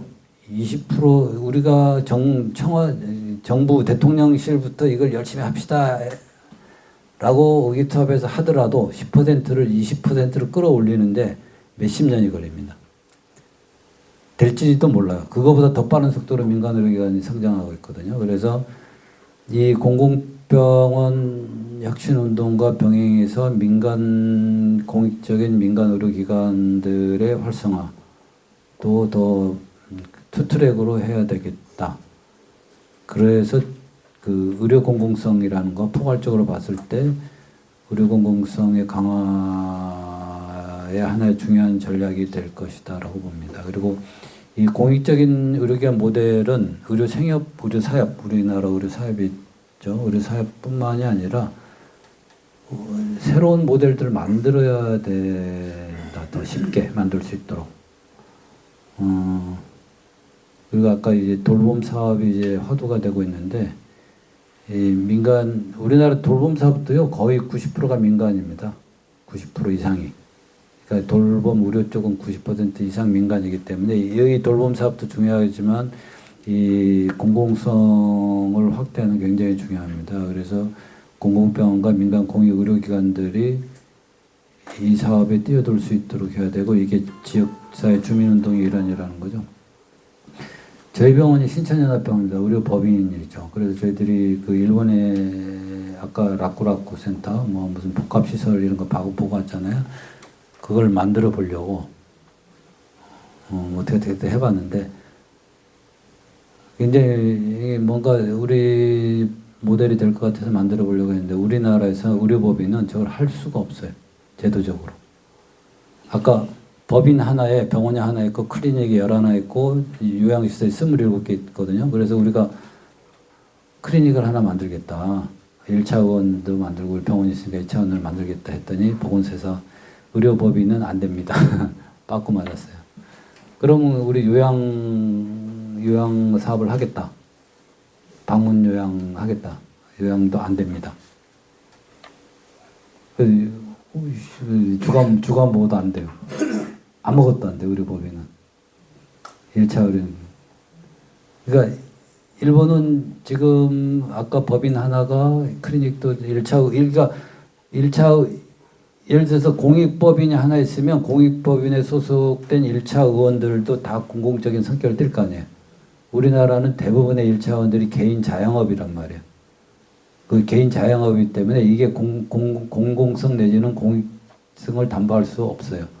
의사들의 그냥 선량한 마음에만 기대해야 되지 어떤 그 제도화된 어떤 이걸 할 수가 없거든요. 근데 일본은 1차 의원조차 공익병원에서 거느린 병원, 의료생협에서 하는 병원들이 많기 때문에 1차 의원의 공공성도 그 조직적인 측면에서 담보를 하는 부분이 있습니다. 그게 우리나라 의료법인 자체가 워낙 개인 병원이고 개인 법인화되어 있고요. 개인 오너십이 강한 데다가 1차 의원도 거의 할 수가 없고 요양사업도 거의 봉쇄되어 있습니다. 병원만 하게끔 돼 있죠. 그러니 뭐 수익성에만 매달리고 돌봄 사업은 외면할 수밖에 없고 그리고 1차 의원들 개인 자영업 성격이 강한 1차 의원들이 돌봄 사업 재택의료에 뛰어들 뭐 관심도 없고 여력도 없죠 사실은. 그래서 여러 가지 난맥상이 있습니다. 그래서 민간 의료기관 육성하는 건데요. 그러니까 성남시가 성남시 시민운동 차원에서 공공병원 많이 성남시 의료원 사업을 많이 끌고 왔는데 이것과 동시에 민간 영역에서도 뭔가 할 수 있는 것들을 찾았으면 좋겠다라는 걸 이제 많이 생각해 봅니다. 우리가 이제 민간 공익 의료기관 육성을 해야 되거든요. 적십자병원 망가져가는 적십자병원을 확대 강화해야 되고 의료 협동조합 육성해야 되고 농협 신협도 의료견 하면 되죠. 특히 농협 이 지방에 요즘 어떻게 됩니까? 지방 소멸 뭐 단이기 때문에 조합원들의 복지와 의료를 위해서 농협 맨날 그 뭡니까 금융사업만 하지 말고 남는 돈들을 돌봄사업, 의료사업에 투자를 해서 의료기관도 만들고 돌봄시설도 만들어야 됩니다. 그래서 해야 되고요. 그 다음에 의료법인도 공공성을 강화할 필요가 있습니다. 의료법인의 기존의 우리나라 의료법인들은 굉장히 개인 오너십이 강해요. 그래서 지금 이대로 묻어가다가는 아무것도 안 될 것 같고 오히려 정부에서 의료법인을 견제합니다. 저기는 워낙 개인 오너들이 그냥 자기 사욕을 취하는 창구 정도로 생각을 하기 때문에 그래서 이것과 좀 분리해서 공익의료법인 또는 사회의료법인이라는 형태의 새로운 법인, 그러니까 공익적 성격이 강한 법인을 제도화하려고 저희들이 계속 뭐 국회 입법화를 해야 이게 될 것 같아서 이렇게 노력을 하고 있습니다. 그리고 새로운 모델들을 개발해야죠. 새로운 모델. 그래서 이 성남 시민행동이 공공병원 성남시 의료원도 좀 끌고 가지만 성남에서 새로운 민간 의료기관의 어떤 공공적 성격 내지는 육성도 관심을 갖고 해주시면 좋을 것 같고요. 그 다음에 돌봄 사업에도 지금 뛰어들어야 되잖아요. 돌봄 분야에서 우리나라는 돌봄하고 우리가 완전히 분리되어 있어요. 일본은 돌봄하고 우리가 막 섞여 있습니다. 완전히 다 섞여 있어요. 그거 다 수가화되어 있고 수가도 뭐 1단계, 2단계, 3단계 하면서 아주 디테일하게 일본 진짜 일본스럽게 만들어 놨습니다. 그래서 우리나라는 돌봄 분야의 의료가 전혀 안 돼 있고요. 이게 제도화해야 되고 재택의료는 전면적으로 도입을 해야 돼요. 전면적으로. 이게 지금처럼 시범삼만 열심히 하지 말고 진짜 의사들이 하겠다고 신청하면 그냥 다 하게끔 만들어 놔야 오히려 그래야 환자들 입장에서 재택의료의 접근성이 높아집니다. 그 다음에 돌봄의 공공성도 강화를 해야 되고요. 이제 여기 이 돌봄도 조금 더 우리가 자세히 들어가서 봐야 되는데 주민들이 어떻게 참여할 것인가도 이 돌봄의 공공성 강화하는 문제에서 중요한 팩터가 될 것 같습니다. 공공병원, 민간, 공익의료기관 연대를 해야 되고요. 그래서 지금 아주 넓게 봐서 의료 공공성이라는 걸 강하게 한 전략으로는 이제 공공병원 확대 강화하는 거 하나, 그다음에 민간 의료기관의 공공성을 강화하는 거 하나 해서 이 두 가지를 같이 끌고서 연대를 해서 하나 연합체로서 어떤 세력화해서 전체적인 사회 분위기를 끌고 가야 된다라고 봅니다. 공공병원만으로는 지금 뭐 힘이 없고요. 그리고 설득력이 약해요. 공공병원, 기존의 공공병원들이. 그 공공병원 아무도 가려고 안 하잖아요. 일본은 서로 공공병원 가려고 하거든요. 아니, 거기가 갈 수밖에 없는 게 거기가 가장 고도급성기 진료를 하기 때문에 다른 데 안 하니까 갈 수밖에 없죠. 그러니까 우리나라 공공병원 왜 그렇게 안 되는가? 그렇습니다. 그래서 예, 제가 여기까지 오늘 발표 내용이고요.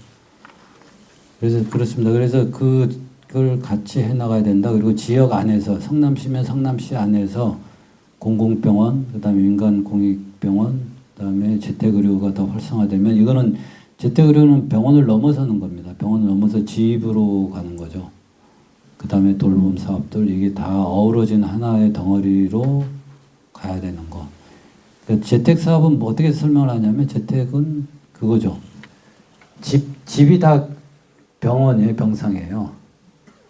그러니까 의사는 아침에 마을로 회진을 가는 겁니다. 마을 골목 따라 회진을 가서 각 집마다 들러서 회진 돌고 돌아오고 그리고 나와서 이제 오닥을 하면 그 방문 간호 시스템들이 쫙 들어가서 그 다음에 처리를 하고 24시간 방문 간호가 돌아갑니다. 그러니까 의사들은 24시간 못 받잖아요, 사실상. 24시간 못 받고 낮근무를 해야 되고 방문 간호 팀들이 당직제로 해서 24시간 카바를 합니다. 그래서 필요하면 방문을 해요. 밤이고 낮이고. 그리고 의사들이 가는 경우는 환자가 집에서 사망한다.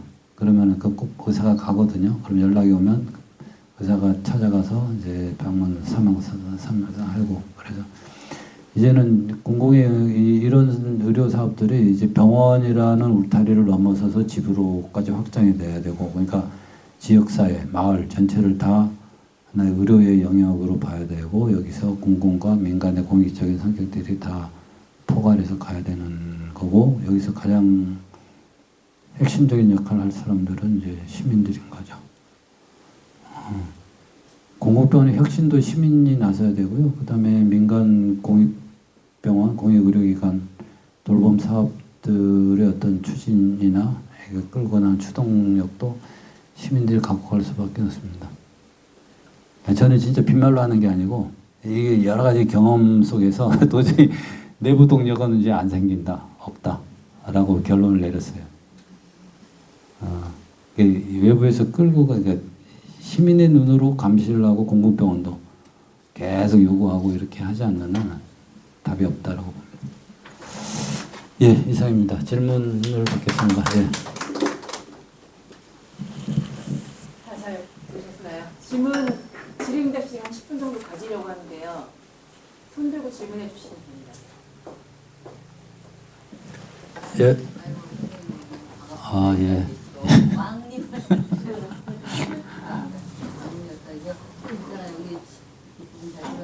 민간공익 의료기관이라고 하는 것이 이런 것에 좀 감이 좀 떠서 잘 몰라서 여쭤보는 건데 정십자병원도 또한 민간공익 예, 예. 그러니까 우리가 지금 쉽게 모르고 있는데 민간공익 의료기관인 것들을 한 예시를 좀 말씀해 주세요.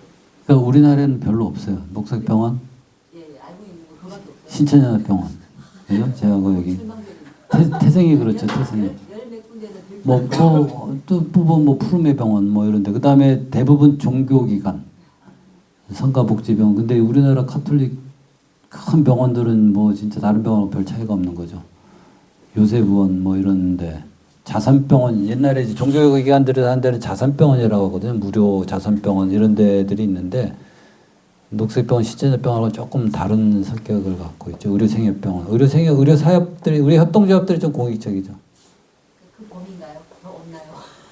없습니다. 그래서 제가 신천연병원을 쭉 얘기를 하면요, 사람들이 우리나라에 그런 병원이 있었어요 이러는데, 근데 문제는 외국의 선진 경우는 이게 기본이에요. 디폴트가 이겁니다. 왜냐하면 옛날에 병원이라는 데는 종교기관이나 이런 공익적인 성격으로 시작 자체가 그렇게 되거든요. 그래서 이런 병원들이 많기 때문에 외국 사람 금방 이해를 하는데 일본도 그런 데가 많잖아요. 근데 우리나라는 의사들조차도 신천연합의 역사에 대해서 쭉 얘기하면 우리나라에 그런 병원이 있었어요.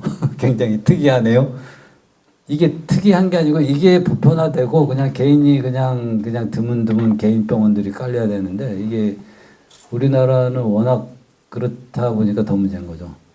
두 가지, 그러니까 민간 병원이 90% 이상 차지한다라는 거 하나, 그 민간 병원 90%도 대부분 개인이 주도한다라는 게 두 번째 특성이에요. 근데 이 두 번째 특성은 잘 드러나지가 않잖아요. 당연한 것처럼 보이고. 근데 예를 들어서 민간병원이 90%지만 이 민간 90% 민간병원의 90%가 공익적인 성격의 의료기관이었다 그러면 또 우리나라 보건의료 시스템이 달라졌겠죠. 근데 이 90% 민간병원 중에 99%가 다 개인 소유의 성격이기 때문에 더 문제가 되는 거예요. 개인 소유의 성격은요, 극도로 수익 지향적일 수밖에 없어요. 뭐 당연하잖아요. 그걸 가지고 뭐라 그럴 수 없죠. 못하게 하지 않는 한은 제도적으로. 그래서 이 두 가지를 다 우리는 씨름을 해야 되는 거란 말이에요. 예. 두 번째 추가질문인데 농협, 신협 중에 협동조합의 의료기관 개선 활성화라고 있는데 이게 농협이나 신협의 기존에 좀 이런 의료기관을 갖고 있는 경우는 지금 현재 없습니다. 없지 않나요? 예. 근데 만일에 이제 이런 거를 결국 개설을 활성화를 해서 했다라고 예. 하더라도 결국 내부에서 운영을 어떻게 하냐에 따라서 이게 뭐 인간처럼 비슷하게 그냥 할 수도 있는 여지는 100% 있는 거. 예. 뭐 이 사람들도 이걸 수익 모델로 해서 수익성을 높이겠다고 하면 모양이 이상해지겠지만 뭐 그래도 조합원들 대상으로 하는 사업이다 그러면 조합원들 이제 그러면 좀 달라지겠죠 아무래도. 그리고 수익성을 하더라도 조합원들의 요구도를 어느 정도는 반영을 하겠죠. 그리고 그 운영 주체 자체는 농협이라는 협동조합이기 때문에 개인은 아닐 거 아니에요. 일본에서는요, 그 농협병원이 사쿠병원이라고 있어요. 사쿠병원 저 나가는가 거기 보면 산골인데 그 일본이 레드퍼즈라는 게 있었잖아요. 그 빨갱이라고 하면서 막 쫓아낸 적이 있어요. 50년대인가. 그러면서 이 병원에 있던 의사들이 쫓겨나요. 쫓겨나서 갈 데가 없어요. 갈 데가 없어서 저 산골로 갑니다. 그래서 산골라는 저 시골로 들어가서 이 사람이 거기 살면서 이제 주민들하고 어울리면서 병원을 일궈요. 그게 농협병원이었어요. 농협병원, 사쿠병원인데 그게 시골의 천병상짜리예요. 막 헬리콥터가 날아다니고 그 세계에서 농업의학의 메카예요, 메카. 전 세계에서 다 저기 답사 오는 데거든요. 그런 농협병원이 그 정도로 이제 성장을 한 거죠. 그리고 일본의 병원들이 특성이 뭐냐면 민일의 병원들이 옛날에 의료기관이 없던 시절에 이게 환자들이 많고 의사는 구하기 어려우니 돈을 모아요. 돈을 모아서 병원을 만들고 의사를 초빙합니다. 의료 생협도 그런 거랑 비슷한데 의료 생협 말고 그냥 동호회처럼 만들어서 우리 필요하니까 오세요. 그래서 초빙해서 그 병원을 그러니까 이 시민들 입장에서 자기가 주인인 거예요. 자기가 돈을 냈잖아요. 출자를 하고 협동조합은 아니지만 그렇게 해서 출발한 민일의 병원들이 굉장히 많아요. 처음에 진료소를 했다가 병원을 키우고 클리닉을 쫙 두고 한 병원들이죠. 그래서 이 처음부터 성격 자체가 그런 데가 많습니다. 그러다 보니 시민들의 이제 공동조직이라고 하는 이 소속감과 이제 주인의식들이 굉장히 남달라요. 그 많이 한계가 있는 것 같아요. 그 시대적 배경은 일본이 그러해서 좀 이해를 많이 되는데 지금과 같이 민간 자본이나 민간 의료기관의 90%가 워낙 장악을 하고 있기 때문에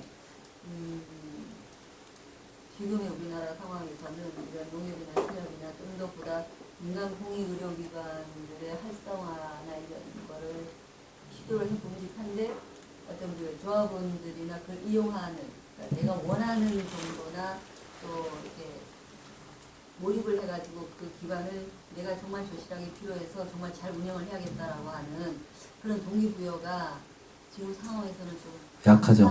약한데 지금 농촌에서는요. 공공기관들이 없잖아요. 그 공공기관들이 커버를 해야 되는데 민간병원들은 수익이 안 나니까 다 떠나요. 다 떠나니까 어떤 일이 벌어지냐면 거기 주민들이 이거 이러면 큰일 난다 그래서 돈을 모아서 병원 저런 걸 지어요. 우리나라 지금 현실이 어째 기사에 났었어. 이제 주민들이 돈 모아서 이제 의료기관 유지하기 위해서 돈을 모으더라 뭐 이런 게 나요. 이게 이제 무유촌들이 발생을 하거든요. 이제 다 떠나니까 의사들이 없고. 그러니까 민간병원은 수익이 안 되면 금방 뜹니다. 근데 그거를 공공병원들이 메꿔야 되는데 어떤 이제 세금으로라도 메꿔야 되는데 우리나라 공공병원은 그 정도가 안 되죠.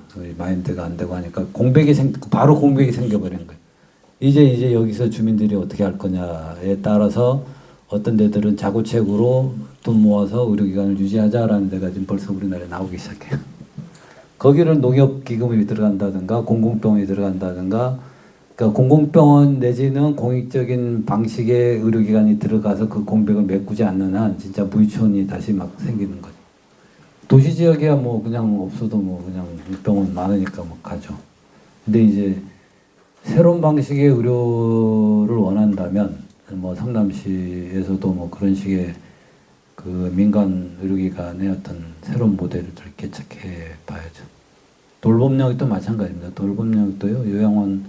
지금 요양원들이 다 민간 어린이집 하던 분들이 어린이가 줄어드니까 어린이집 하던 분들이 요양원 경영으로 다 넘어가고요. 예, 프로그램도 그대로 넘어와서 꼭 노인들을 유치원생 다루듯 해요. 노치원이라고 해요. 노치원. 그러니까 얼마나 모욕적인. 난 그 들으면서 굉장히 내가 모욕을 느껴요. 노치원. 유치원하고 동격으로.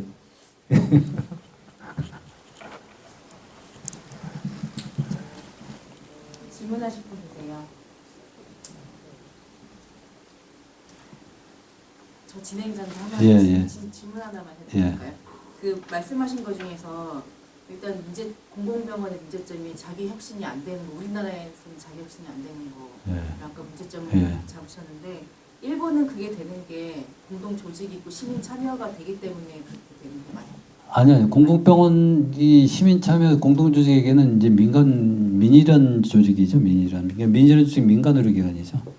민간 의료기관이 갖고 있는 독특한 특성인 거고, 그다음에 공공병원에 그런 조직은 없고요. 공공병원에 근데 대신에 공공병원은 우리나라는 차이가 뭐냐? 우리는 방치를 했고요. 방치를 했고 일본은 끊임없이 거기에 투자를 해서 키웠어요. 그래서 그 핵심, 그러니까 의료의 그 가장 핵심적인 역할을 공공병원들이 담당하고 있는 거고, 우리는 대학병원을 키웠죠. 근데 거기는 대학병원을 키운 게 아니라 공공병원을 키우고, 근데 인력 면에서는 대학병원하고 굉장히 연계가 돼 있습니다. 그래서 대학병원에 있는 인력들이 이제 공공병원으로 파견온다든가 해서 연계가 굉장히 끈끈하게 됐어요. 그래서 이제 인력 문제를 해결하는 면이 있는 것 같아요. 그 방식입니다. 그래서 거기도 시민들이 어떤 식으로 참여하고 있는지는 자세히는 못 들었는데 이 민의련 방식은 아닌 것 같고요. 뭐 투자도 많이 하고 내부적으로도 어느 정도 거기는 자체적으로 이제 끌고 갈 수 있는 힘들이 있는데 우리나라는 그런 게 없잖아요. 지금부터 정부가 굉장히 신경 써서 막 투자하면서 그런 게 푸시하면서 그렇게 가면 모를까. 지금의 공공병원에서는 이제 그러니까 제가 보이는 시점이 그거죠. 우리나라 형편에서 우리나라 상황에서 시민들이 개입을 해야 된다. 개입해서 요구하고 뭐 추동해야 된다. 시민 참여에 대한 사항이 잘 안 잡히는데 구체적으로 예를 하나만 더 설명해 주세요. 제일 핵심은 시민위원회죠. 공공시민위원회. 예를 들면 어떤 안을 제출을 해야 될까요? 그게 잘 안? 예를 들면 뭐 시민위원회에서 제출할 수 있는 것들이 예를 들면 어떤 것들이 있어요? 아니 그러니까 시민위원회가 있다는 것 자체로 그 직원들한테 긴장감을 줄 수가 있고요. 시민위원회가 더 많은 걸 요구를 해야 되죠. 예를 들어서 병원의 성과지표 같은 것도 제출하고 재정 그 적자라고 하는데 봅시다. 적자가 얼마고 어떤 부분에서 타당한지 이걸 검증을 해야 되는 거예요. 착한 적자 무조건 믿으면 안 돼요. 게으른 적자도 굉장히 많아요. 공공병원들에. 우리가 그냥 좋게 좋게 얘기해서 착한 적자하고 다 덮어가는데 게으른 적자 굉장히 많습니다. 그래서 게으른 적자와 착한 적자를 걸러내는 역할을 시민위원회가 해야 된단 말이에요. 이거는 그래 타당하다. 이거는 더 하고 지원을 하도록 우리가 의회에다가 요구를 할게. 근데 이거는 좀 더 해야 되지 않느냐. 뭐 이런 거. 그리고 다양한 아까 제가 얘기했던 그 도표 있잖아요. 시민 참여할 수 있는 방안들 이런 것들을 좀 더 더 요구해서 해 가는 거죠.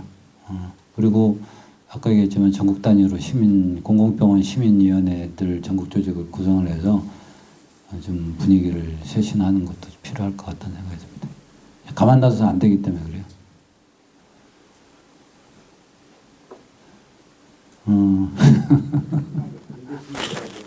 예? 군대식으로 해야 된다. 군대식으로요? 말하자면 빠따가네, 시민이 빠따가네. 아니 그러니까 시민이 빠따를 쳐야죠. 그러니까 정부가 치는 게 아니라 시민이 세금으로 당신들이 막 열심히 하죠. 그러니까 예를 들어서 코로나 시기 때 무지무지하게 노력했잖아요. 그런 기여가 있지만 이제 평상으로 돌아와서는 이제 또 나름대로 열심히 해야 되는 게 있는데 왜 이제 아프면 누가 먼저 공공병원 가겠다는 생각하는 사람 아무도 없잖아요, 그죠? 공공병원부터 가야 되겠다. 그게 어떻게 지금도 공공병원은 그냥 돈 없는 사람들이나 가고 뭐 그냥 감염병 생기면 가고 뭐 이런 정도로 생각하는데 그게 아니라는 거죠. 그러니까 그게 변모를 해야 되는데 어떻게 변모할 거냐라는 거죠. 그러니까 내부적으로 직원들이 해야 되는데 지금 그런 걸 보여준 데가 없어요. 보여준 데가 없으니까 문제가 된 거야. 보여준 데가. 예를 들어 성남시 의료원이 굉장히 잘해갖고 이제 전국 공공병원에 모범이 됐으면 너도 나도 저기 따라 합시다라고 할 텐데 그게 안 되는 바람에 이거 어떻게 할 거냐라는 거죠. 그래서 포기할 수는 없고 그러면 더 시민들이 더 끼어들어서 더 잔소리를 해야 된다는 거죠. 잔소리를 열심히 해야 돼요. 이게 시민위원회 참여하시는 분들이 들어와서 이거는 요구도 하고 원장 새로 오셨다는데 뭐 당신이 어떤 생각을 갖고 여기 왔냐? 시민들을 더 할 수 있는 건 뭐냐? 이거 하겠다, 저거 하겠다. 뭐. 정당한 요구잖아요. 그게 제가 유일한 저 동북부의 혁신형 공공병원이라고 했는데 이제 공공병원 설립하자고 하니까 안 돼요. 그래 계속 설립하자고 하니까 식군동에서 그러면 거기다가 혁신형자 붙으니까 그래 혁신 맞아 필요해. 그러면서 넘어갔다. 근데 문제 혁신형 공공병원이 뭐냐? 혁신형. 그거 가지고 이제 용역이 들어가서 용역도 하고 뭐 이렇게 했는데 그게 화두예요. 그리고 그리고 우리가 공공병원 확대 강화를 해야 된다고 주장을 할 때 지금의 공공병원 확대 강화를 하자라고 하면 설득하기가 어려워요. 다른 사람들을. 그러니까 뭔가 혁신형, 그러니까 당장은 아니지만 요러요러한 방향으로 가는 혁신형을 꿈꾼다. 그런 모델은 아직 없지만 이렇게 갑시다라고 해서 설득하고 끌고 가야 되는 거죠. 그게서 이제 아까 이게 동북부에서 보면 의료 플러스 돌봄이 나왔어요. 의료 플러스 돌봄 혁신형 공공병원. 그러니까 돌봄이 굉장히 화두가 되기 때문에 의료에다가 돌봄을 섞고 이걸 묶어서 이게 공공병원에서의 역할이다라고 규정을 한 건데 공공병원뿐만이 아니라 뭐 민간병원도 마찬가지고 이거는 그리고 이 사업은 이제 병원이란 울타리를 넘어서서 진행돼야 되는 또 사업이어서요. 뭔가 병원이라는 틀을 깨는 좀 너무 새로운 방식이기도 합니다. 예. 이 병원마다 그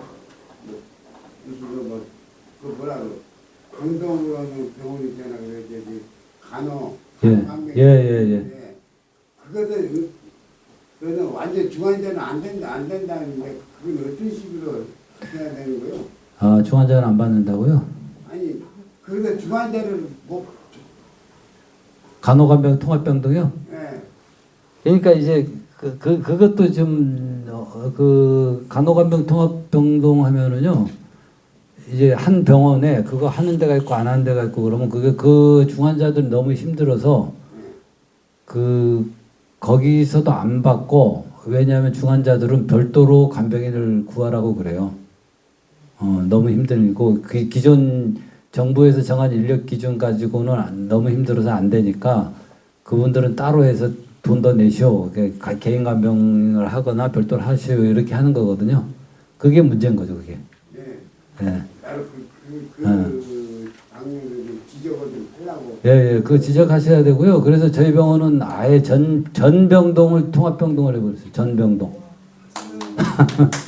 전병원 130개 병원을